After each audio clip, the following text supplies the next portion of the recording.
একটা জিনিস সব সময় মনে রাখবে, উঁচু যদি হতে চাও নিচু হও আগে।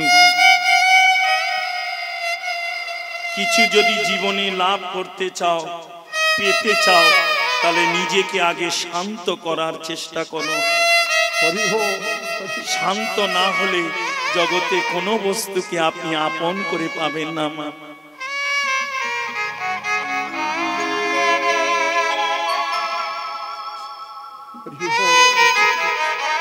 খেলায় বিনোদ খেলা, প্রেমেতে মগন। আমরা যে খেলছি না তা নয়,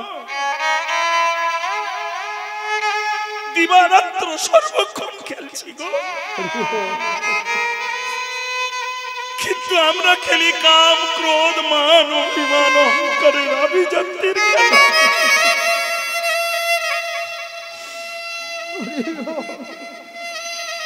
কেউ কোনোদিন সেই প্রেমের ঘরে প্রেমের খেলা,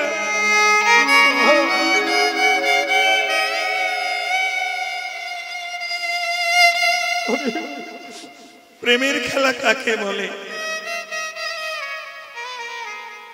রাগ করিস না যেন মা, সহজিয়া একটা কথা বলি, সহজিয়া। এ পাড়ার ছেলে ও পাড়ার মেয়ে হ্যালো আর গেল, সবাই বলে ওরা প্রেম করতো, তোরা কেউ জানিস না। শাস্ত্র বললো ওটা প্রেম নয় গো, প্রেম বড় সূক্ষ্ম বস্তু। সূচের আগায় সরিষা দিলে যতটুকু থাকে সময়, কারণ সূচের আগায় সরিষা দেওয়া মাত্র দেখবে পলকের মধ্যে পড়ে যায়। তো সূচের আগায় সরিষা দিলে যতটুকু সময় থাকে, ওইটুকু সময়ে যদি কোনো অনুরাগী ভক্ত আমার নিতাই গৌরের প্রেমটাকে হৃদয়ে ধরতে পারে,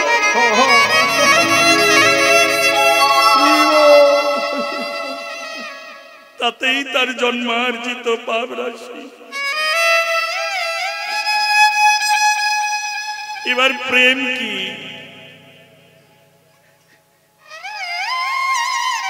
নাম তো করি, কিন্তু প্রেম সবার হবে না বাবা। আস্বাদন করে নাও, আমি যতটুকু জানি, জানিয়ে যাওয়া আমার কর্তব্য, সেইটুকুর জন্য আসা। ব্রহ্ম হতে নিম্নগামী তারে বলে কাম। কীট পতঙ্গ পশু পাখি যা দেহে সবার দেহে বইছে, শুধু আমার দেহে নয়। একটা পশুর দেহ যে কাম আছে আমারও আছে, একটা পক্ষীর দেহ যে কাম আছে আমারও সে কাম আছে।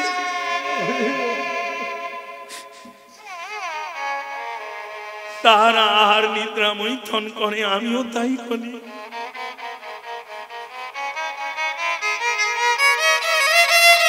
তাহলে প্রেম পাবো কোথায়?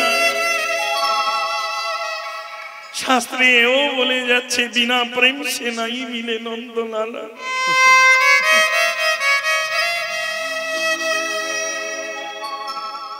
আরো গভীরে আস্বাদন করো মা। পিতৃমাতৃ কামের মিলনে তনুর সৃষ্টি হয়, তনু মানে দেহ। এই যে আমরা যারা এসেছি, আমরা কেউ প্রেমের সন্তান নয়, সবাই কামের সন্তান। কারণ লীলাটা বড় কঠিন। উত্তর আগস্ট তো এসেছি ভবে, যেতে তো হবে। তবে দুর্ভাগ্য কি জানো মা, এ জগতে আসতে পারে সবাই, কিন্তু যেতে পারে কজন গো?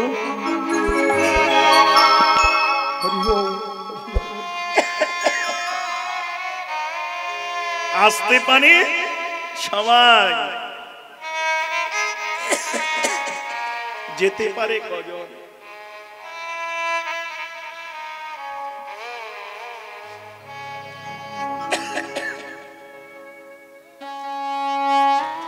পিতৃবীর্যে সৃষ্টি হয়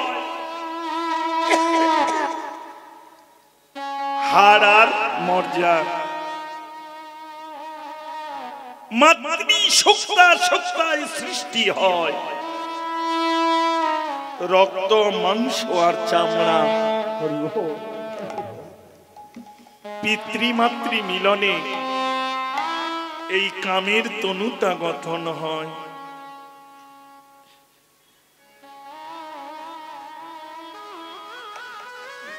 এই প্রশ্ন হিরণ্যকশিপুর প্রহ্লাদকে করেছিলেন,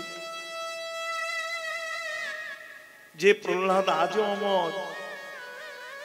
রাধে রাধে। জগতে 10 জন অমর হয়ে আছেন, তার মধ্যে প্রহ্লাদ একজন। হরে কৃষ্ণ, হরি বল।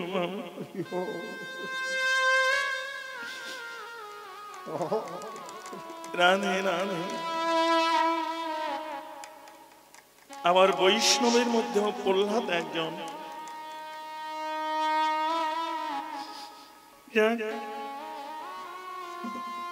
আমি তোর পিতা হয়ে তোকে বারবার মৃত্যুতে নিক্ষেপ করি, মৃত্যুর মুখে কে তোকে রক্ষা করে? প্রহ্লাদ বললেন, তিনি আমার জগৎ পিতা। তুমি আমার কামের পিতা, আর তিনি আমার প্রেম। তাহলে প্রেম কি?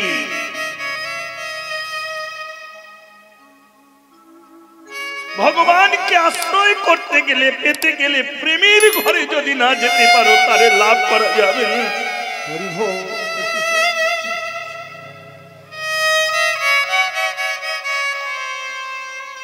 চণ্ডীদাস, রজকিনী, বিল্বমঙ্গল, চিন্তামণি যারা ছিল প্রেমের শিরোমণি। হরে কৃষ্ণ, হরি বল। এবার মিলিয়ে নাও, ব্রহ্ম হতে নিম্নগামী তারে বলে কাম। গুরু চরণ আশ্রয় করে ভজন ঘরে বাধা দিলে, ঊর্ধ্বগামী হলে পরে তবে ধরে প্রেমময় রাধা কৃষ্ণ নাম।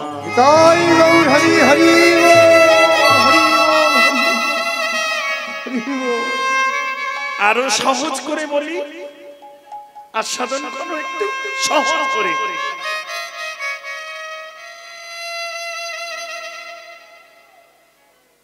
ওপর থেকে নিচে নামছে, এটা কি কাম? আর নিচে থেকে যেটা উপরে উঠবে সেটা প্রেম।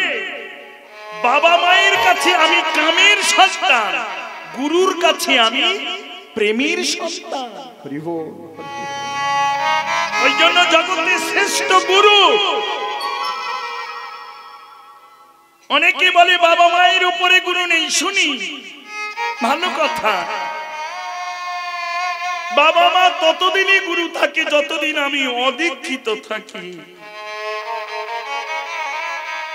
দীক্ষিত বা আশ্রয় নামার পর পিতামাতার উপরে আরেক গুরু আছে, যিনি ভব সিন্ধু আমায় করিতে পারে পার।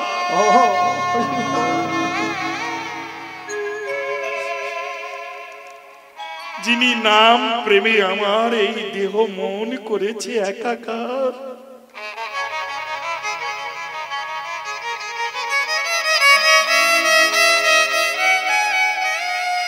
এবার সাহসটা বলে নি, মিলিয়ে নাও। জল বৃষ্টি যেখানে হোক নিচের দিকে গড়িয়ে আসে, আমরা তাকে কি বলি? ধারা, তাই না? জল উপর থেকে নিচের দিকে গড়িয়ে এলে তারে কি বলি গো? এই বাবা, তোর পিছনে একটু মা। এটা কীর্তনের হরিবাসর।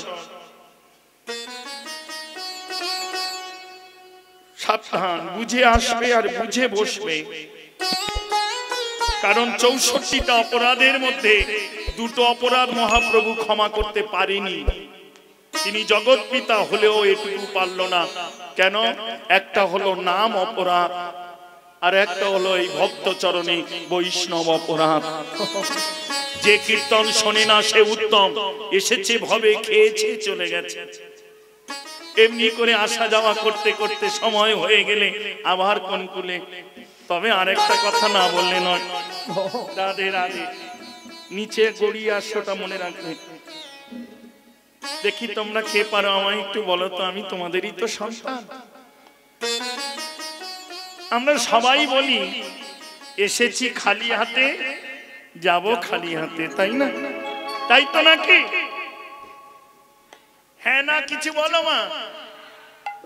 কেউ বলে হ্যাঁ, কেউ বলে না। যারা আমার কীর্তন শুনেছে বা ইউটিউবে দেখেছি অনেক সময় বৈষ্ণব সঙ্গ করে, তারা জানে মা সবকিছু চোখে দেখা যায় না, কারণ সে নয়ন তো আমাদের নেই। শাস্ত্র কথা বাদ দিই, বাস্তবটা দেখো। করুণার জীবাণু কেউ নয়নে দেখেছিলে? কিন্তু যদি কেউ না দেখলো তাহলে এর ভ্যাকসিন তৈরি করলো কে? কেউ না কেউ দেখেছে। সে ব্যক্তির কাছে এমন কি নয়ন ছিল, সে দর্শন করলো। তার কাছে ছিল একটা আলাদা ধরনের যন্ত্র, সেটা হলো অনুবীক্ষণ যন্ত্র। সেই অনুবীক্ষণ যন্ত্র দিয়ে অমন সূক্ষ্ম বস্তুটাকে সে দর্শন করেছিল। ঠিক তেমনি বাবা, গোবিন্দকে দর্শন করতে গেলে আমাদের এই কামনা বাসনার নয়নে হবে না, যতদিন পর্যন্ত গুরু কৃপায় প্রেমের নয়ন, অনুরাগের নয়ন না হবে। ভজন ভক্তির নয়ন যতদিন না হবে, ততদিন ওই প্রেমময় মাধুর্যময় গৌর সুন্দর কিছু দর্শন করে।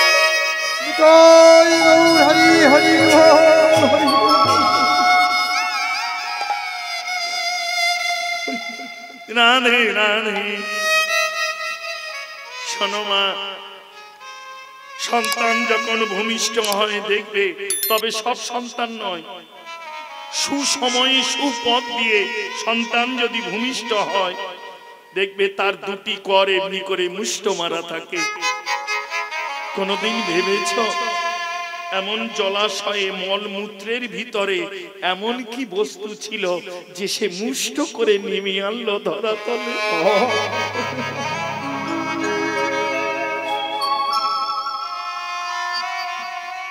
আরো কবিতে বলি মা, জীবনে শুধু এইটুকু উপলব্ধি করো নিজেকে নিজে দিয়ে। ওই জন্য বললো না,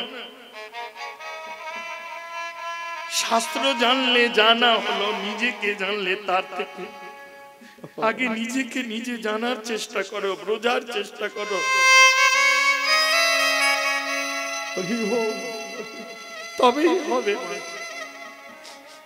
রাধে রাধে, হরে কৃষ্ণ,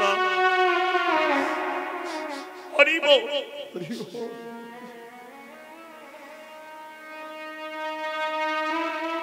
কি বলছিলাম জানো বাবা?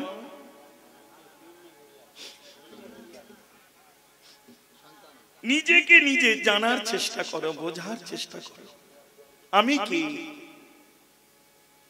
এই জগতে আমরা কেউ খালি হাতে আসিনি, আর কেউ খালি হাতে যাব না। অনেকে বলে আমি যাব, নাম যাবে। শোনো বাবা, নামও যাবে না, এগুলো মন গড়া কথা। নামও যাবে না, কারণ যেদিন তুমি এসেছিলে তোমার প্রাণ ছিল, নাম ছিল না। আবার যেদিন চলে যাবে তোমার নাম থাকবে, প্রাণ থাকবে না।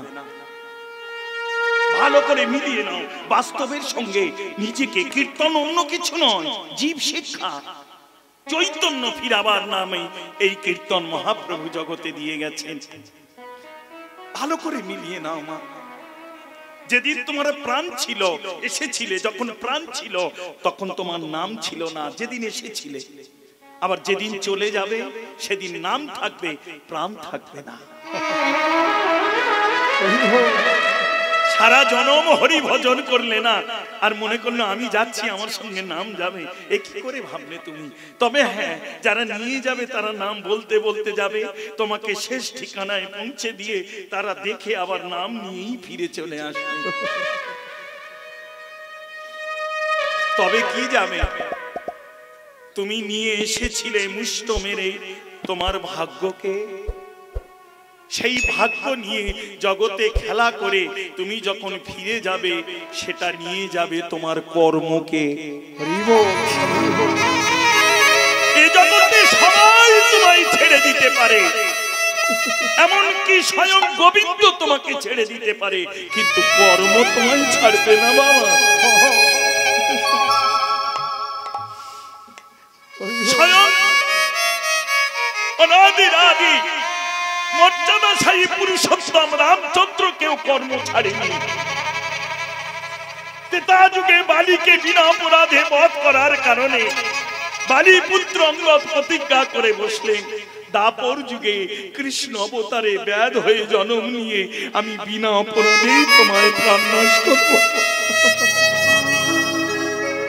এ জন্মে যে কর্ম করে গেলে আগত জন্মে, লক্ষ্য করো মা, জীবনে যদি কোনোদিন কোনো দুঃখ কষ্ট আসে, জানবে এর জন্য কেউ দায়ী না, নিজ কৃত কর্মফল ভঞ্জিয়ে কেবল পড়েছি এ মায়া বন্ধনে। কেউ কি নেই আমার জন্য? আছে। কে? শ্রী গুরু শ্রীপাদ, এই বৈষ্ণবগণ যদি করুণা করে এই অধমেরে,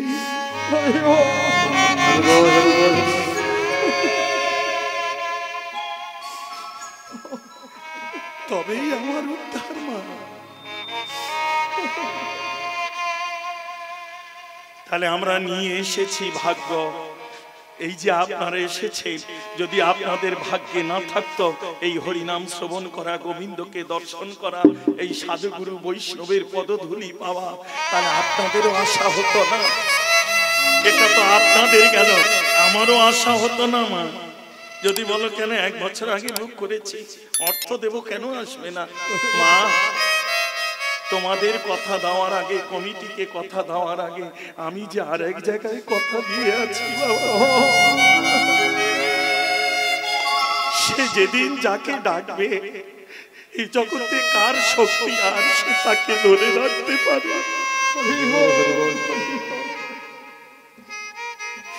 তাই আমরা নিয়ে এসেছি ভাগ্য। আর এখান থেকে নিয়ে কি যাব? নিয়ে যাব শুধু কর্মটুকু বাবা।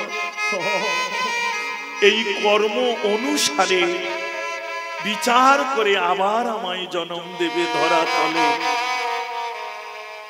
এমন কিছু কর্ম করো না মনুষ্য কুলে এসে যেন পরে গিয়ে পশু কুলে, পক্ষী কুলে, কীট পতঙ্গ কুলে আমায় জন্ম নিতে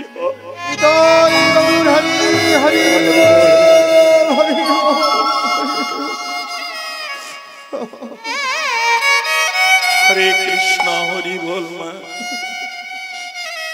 রাধে রাধে। এবার প্রেমটা কি জিনিস ছোট্ট করে জেনে নাও মা। নাম হবে, কিন্তু প্রেম যদি না থাকে সে নাম বিফল।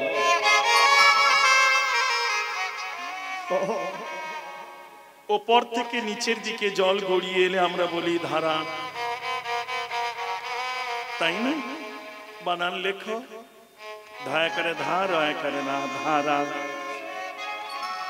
এবার জলটাকে বাঁধ দিতে শুরু করো। যত উঁচু করে বাঁধ দেবে, ফারাক্কায় গেছেন, মণিপুর গেছেন, মেসেঞ্জার গেছেন, দেখেছেন না বাঁধ দেওয়া আছে কেন? জলটাকে ধরে রাখার জন্য না? তাহলে যত উঁচু করে বাঁধ দেবে, জল যত নিচে নামছিল তত উঁচু হয়ে আবার উপরের দিকে উঠতে থাকবে। কি? তাহলে ব্রহ্ম হতে নিম্নগামী এরে বলে কাম। গুরুচরণ আশ্রয় করে ভজন ঘর, কামনা বাসনার ঘরে বাধা দিলে হবে না। ভজন ঘরে যদি বাঁধ যত উঁচু করে দেবে এই কামটা, তাহলে নিচের দিকে নামছে সেটা কাম, আর জল নামছে তারে বলি ধারা। বাঁধ দিয়ে যখন উপরের দিকে উঠবে, ধারাটাকে উল্টে লেখো, কি পাবে? তাহলে ভজন কি বলো তো? এবার প্রেম কি বোঝা গেল? আমরাও যে খেলছি তা নয়, সংসারেও খেলো গো, তবে সংসারের মধ্যে প্রেমে পরিপূর্ণ হয়ে বদলে নিতাই গৌরীর নাম নিয়ে করোনা সংসারের খেলা, কোনো অপরাধ হবে না, তাতেও হরি ভজন হবে। মহাপ্রভু এমনি করে পারিষদকে নিয়ে জীবের দ্বারে দ্বারে খেলতে খেলতে তিনি যখন আনন্দে পরিপূর্ণ হতো, অনুরাগী এক ভক্ত করজোর করে দাঁড়িয়ে কেঁদে কেঁদে বলল, প্রভু কি আর চাইব, কি আর বলবো, ওগো এই কৃপা করো মরে আমার গৌরাঙ্গ ঠাকুর,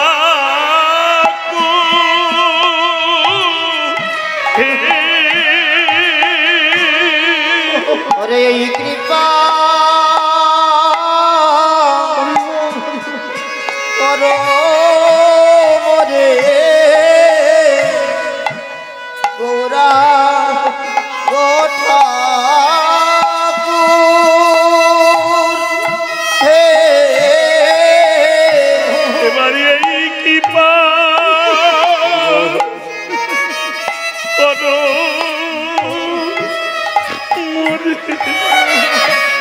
ওহে গৌরাঙ্গ ঠাকুর,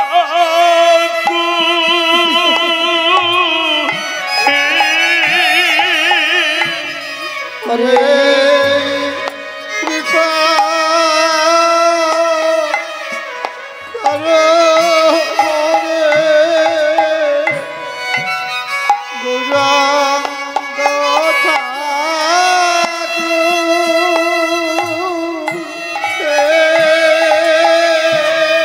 তোমার আভরণে আরে মাঝে করো দুঃখ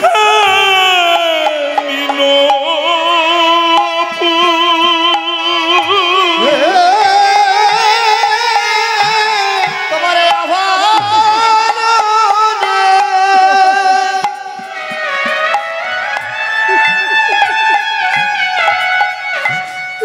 এই মাঝে এই দুঃখ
হরে কৃষ্ণ হরি বল।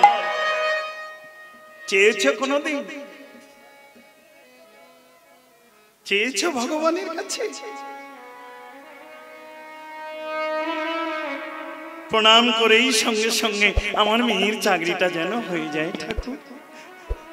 আগামী বছর একটা কীর্তনের দল না হয় 3 মাস একটা কিছু আসলে,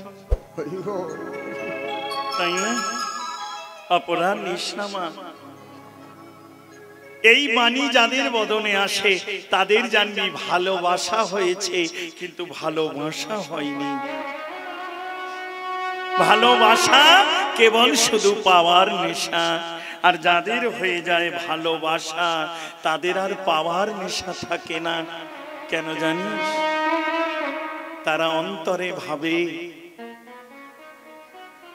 এক ফোঁটা, খুব গভীরে বলছি বাবা, কাম গায়ত্রী কাম বীজ থাকলে আস্বাদন করো। সব আসরে বলি নাই সব কথা, খুব ভজনের জায়গা তো। এক ফোঁটা সূক্ষ্মাণু থেকে মাতৃ গর্ভে কে আমার এত সুন্দর করে সাজিয়ে দিল বলতে পারো?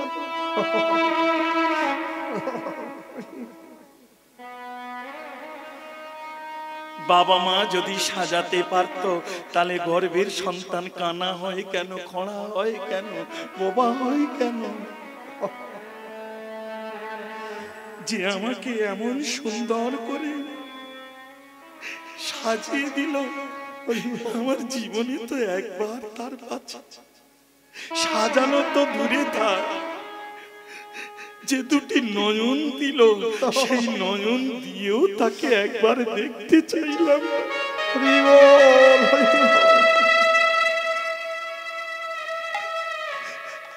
হরে কৃষ্ণ, হরি বল। মা নির্জনে যখন থাকবে, একা একা ভাববে,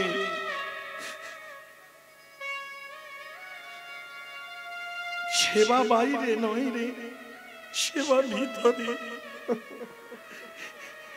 এই দেখ, সেবার কথা একটা বলি, ছোট করে বলি বাবা, রাধে রাধে। ছেলে অফিসে যাচ্ছে, বৃদ্ধ মা বারান্দায় পড়ে আছে তো, কারণ প্যারালাইজ রোগী, মলমূত্রের উপরে। তা বলছে, খোকা রে তুই অফিসে যাচ্ছিস? হ্যাঁ মা। বৌমারে বল না আমাকে একটু সকাল সকাল দুটো খেতে দিতে, বয়স হয়েছে তো বড় খিদে লাগে রে বাবা। কারণ বৌমা সিরিয়াল দেখে রান্না করে দিতে দিতে 2টো বেজে যায়, কারণ সকালে তো স্বামী করে দেয়, চলে যায় অফিসে, 7টার ট্রেনে বেরিয়ে যায়। রাগ করো না। তা বুড়ো মানুষ দেখবে বয়স যত ভার হবে, বয়স হবে, মনটা তখন শিশুর মতো হয়ে আসবে, আবে এইটুকু, কিন্তু চাইবে বারবার, তাই না? তার সব সময় মনে হয়, দেখবে মা বাস্তবে এটা হবে, তার সব সময় মনে হবে যে আমাকে রেখে কি কি খেয়ে নিচ্ছে ওরা, আমায় দিচ্ছে না। শিশুর মতো তার পরিস্থিতি আসে বাবা। স্বামী বউকে মানে স্ত্রীকে ডাকলো, শোনো এদিকে এসো, কই গো শোনো, মাকে কটায় দাও না, একটু দেরি হয়ে যায়, মন্দির টন্দির গুছিয়ে তাড়াতাড়ি করতে পারো না? শোনো, তুমি কি করলে না করলে আমি তোমার কাছে জানতে আসবো না, আমি যেটা বলে যাচ্ছি তুমি করবে কি? 11টার মধ্যে মায়ের 2টো সেবার ব্যবস্থা করে দেবে। চলে গেল। সেদিন তাড়াতাড়ি করে রন্ধন করে সবকিছু সাজিয়ে নিয়ে পাত্রটা ধরে দিল, পাত্র মানে থালা, পাত্রটা ধরে দিল, কিন্তু দেওয়ার সময় এমন একটা ঝংকার দিল, সেই ঝংকারেই মা গোবিন্দের কাছে কাঁদছে আর বলছে, গোবিন্দ এই পাওয়াটা যেন আমার জীবনের শেষ পাওয়া।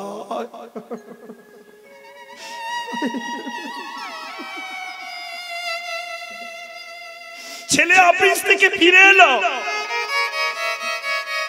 স্ত্রীকে আগে জিজ্ঞাসা করলো, কি গো সময় মতো মাকে সেবা দিয়েছ? বউ উত্তর দিল, মাকে জিজ্ঞাসা করে দেখো, 11টার মধ্যে দিয়েছি। মায়ের কাছে জিজ্ঞাসা করলো, মা তুমি 11টার মধ্যে পেয়েছো?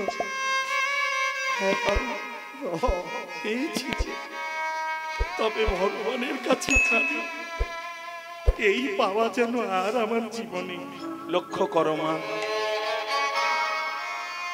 এটাও তো সেবা, সময় মতো দিয়েছে সেবা, তাই না? বইয়ের তো কোনো ভুল নেই, ভুল একটা জায়গায়, ওই ঝংকারটুকু দাও, তাই না? এই সেবাতেই মা বলল আর নয়, কারণ যার অন্তরে শ্রদ্ধা ভক্তি নেই সে সেবা অমৃত হলেও বিষের থেকে বেশি জ্বালাময় হয়ে ওঠে বাবা।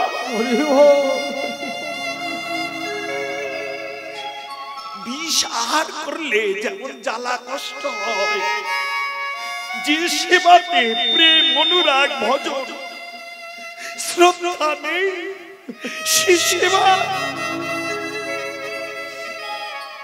হরে কৃষ্ণ, হরে রাম।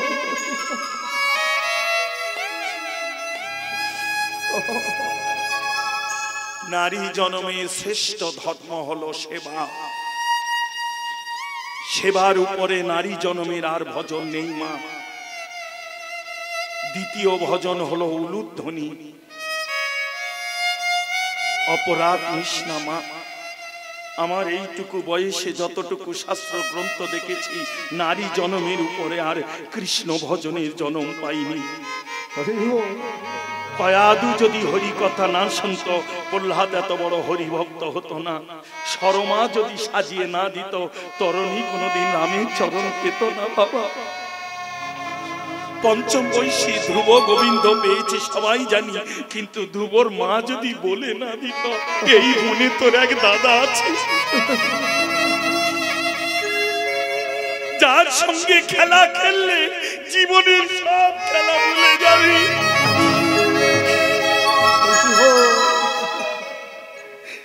যার কোলে বসলে তোর পিতৃকোল তুই ভুলে যাবি রে।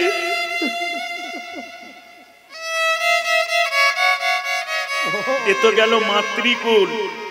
পত্নীকুল দেখো, গীত গোবিন্দ লিখেছিলেন জয়দেব পেলকে পদ্মাবতী। বিদুর নিত্য কৃষ্ণকে ডেকেছিল, সেবা দিল কে? যাতা সেবা নয় মা, শ্বাস ফেলে খোসা নিয়ে ভগবানের বদলে। এমন সাধ্য, এমন ভক্তি, এমন অনুরাগ জগতে কজন ভক্তের হয়েছে গো।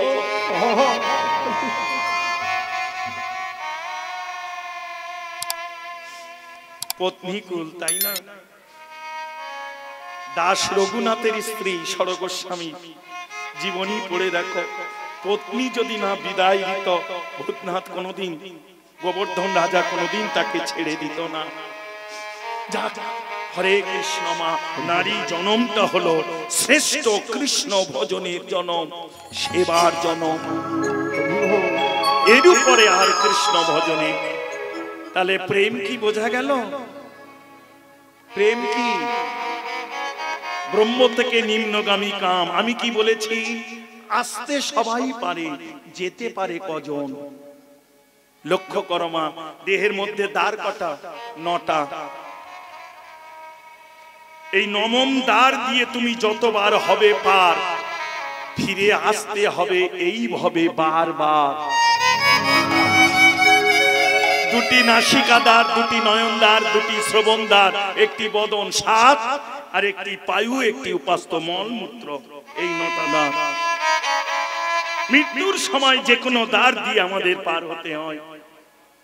হয় নয়নদ্বার, না হয় বদনদ্বার, না হয় মূত্রদ্বার, না হয় মলদ্বার, যে কোনো দ্বার দিয়ে বেরিয়ে যাবে।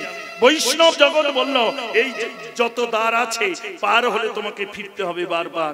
আরেকটি আছে শুদ্ধ গুপ্ত দ্বার, সেই দ্বার দিয়ে যে হতে পারে পার, তাকে ফিরে আসতে হয় না ভবে আর। এই দ্বার দিয়ে পার হয়েছিলেন মহারাজ পরীক্ষিত, যেটি হলো ব্রহ্মদ্বার। এই দ্বার দিয়ে যদি কেউ পার হয়ে যায়, সে জন্ম মৃত্যুর উপরে গিয়ে নিত্য গোলকে নিত্য নিরঞ্জন রাধা গোবিন্দ চরণ। তাই বাসনা নিয়ে বলল, প্রভু তোমার এক দুই অঙ্গের স্বভাব, তার মধ্যে তুমি আমাকে নপুর করে দাও। বৈষ্ণব জগৎ বলল, গো এ জগতে চাইলে কিছু পাওয়া যায় না, করে পাওয়ার নাম হলো কৃপা। কর্ম করো, গোবিন্দ ফল দিয়ে রেখেছে। ও তাহলে আমি নপুর চাইলেও হতে পারবো না? বললো না, কারণ যে নপুর হয়ে আছে সে ত্রেতা যুগের ভেগ, রামের কৃপাতে যুগে যুগে সে নপুর হয়ে চরণে আশ্রয় পাবে। তুমি আশ্রয় পাবে কি করে?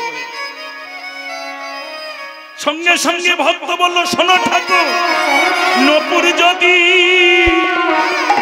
না হই প্রভু, তবে এই নিবেদন হে নপুর যদি না হয় প্রভু,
ধুলি করে রেখো চরণে, যেন ধুইলেও যায় না।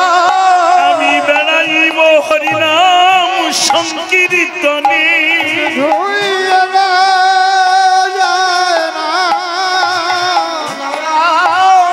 সংকীর্তনে যেন ধুইলেও যায় না। বেড়াইব হরিনাম সংকীর্তনে, আমার এই বাসনা সদাই মনে।